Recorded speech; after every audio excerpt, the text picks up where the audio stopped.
जयंत पाटील यांनी देखील काही सवाल विचारले, आपण बघूयात।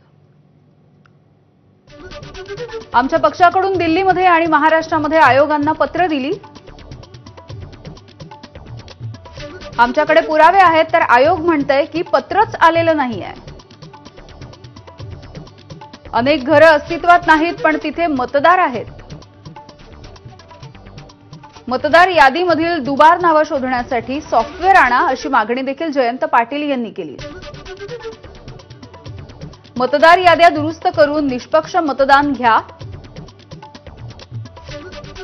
दुबार मतदारांची नावं असल्याचे पुरावे काही दिवसांमध्ये देतो।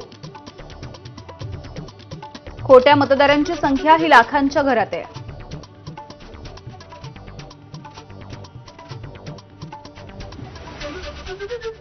तर जितेंद्र आव्हाड हे देखील या चर्चेसाठी आणि बैठकीसाठी उपस्थित होते। त्यांनी नेमकं काय म्हटलंय आपण बघूया। विधानसभा निवडणुकीपूर्वी बोगस मतदाराच्या संबंधी आयोगाला पत्र दिलं होतं। बोगस मतदार निदर्शनास आणूनही कारवाई झालेली नाही।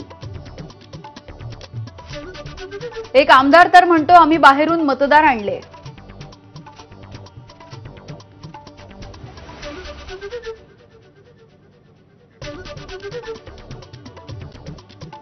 दरम्यान